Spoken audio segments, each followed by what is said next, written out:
근데 그 동료 장학에 이제 들어오신 선생님 중에 굉장히 그 수업에 어떤 영향력을 미칠 수 있는 위치에 있는 선생님이 오셨는데, 굉장히 놀라셨죠. 지금 이 시대에 디지털 기기를 사용하지 않고 이런 수업을 하는 것에 대한 어떤 걱정과 우려였던 것 같습니다.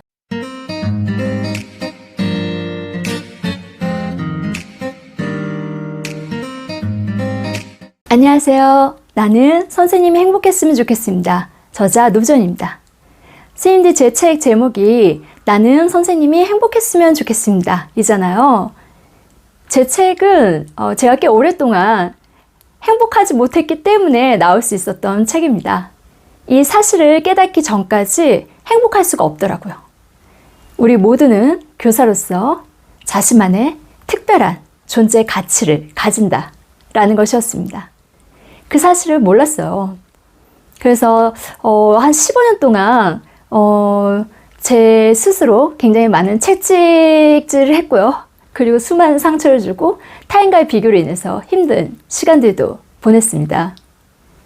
제 삶에 제가 없더라고요. 그리고 교사로서의 삶에서도 제가 없었습니다.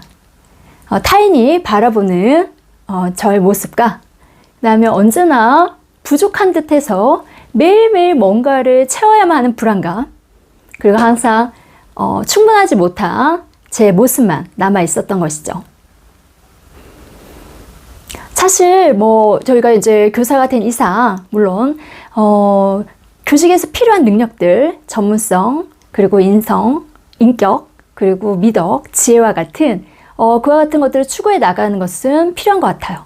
그리고 교사로서의 어떤 정체성을, 훌륭한 정체성을 만들어가기 위한 노력들은 중요합니다. 다만 그 노력의 과정이, 그 성장의 과정이 조금만 더 행복하실 수 있으면 좋겠습니다. 저처럼 자책과 비난, 그리고 막 책짓질 같은 그래서 제 시행착오를 통해서 선생님들이 조금 더 행복한 과정을 보내셨으면 좋겠다는 마음에 책도 쓰고 유튜브도 찍고 있습니다. 사실 자기만의 무기를 만들어서 그것을 꼭 드러내고 그래서 타인의 인정을 받는 그런 삶을 살아야 되는 건 아닙니다. 저희 주변에 그런 선생님들도 계시잖아요.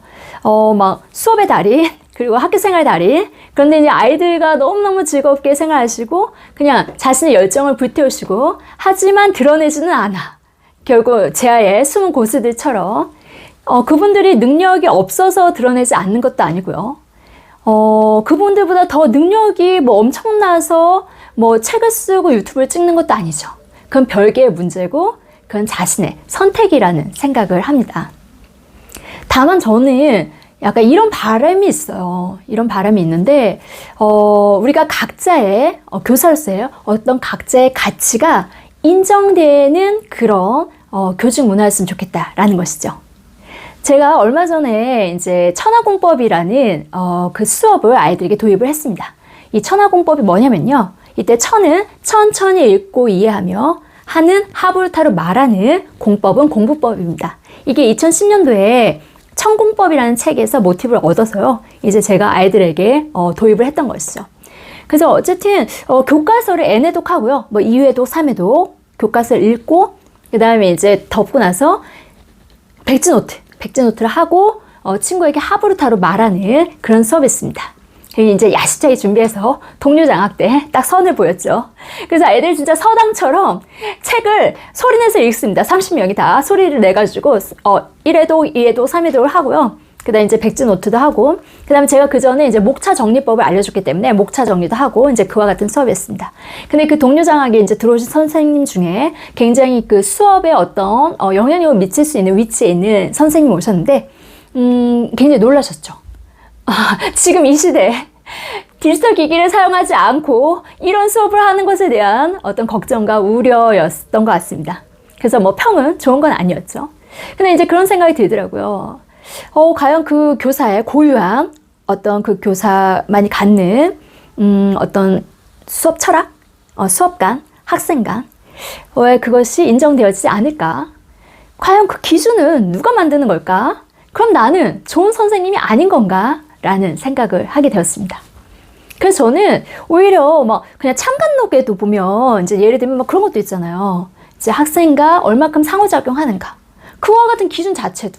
그러면 이제 그런 상호작용을 하기 위한 수업을 할 수밖에 없잖아요. 기준 자체가 그러니까. 근데 저희가 아시다시피 어떤 단원마다도 되게 다르죠. 어떤 단원은 물론 모든 수업으로 그렇게 상호작용해야 되는 수업도 있겠고, 하지만 어떤 단원들 같은 경우는 정말 발문을 이용해서 그냥 조금 이렇게 강의식으로 강의법으로 쫙 하는 것이 더 좋은 단원도 있고, 단원마다도 이렇게 성격이 다르다는 것이죠.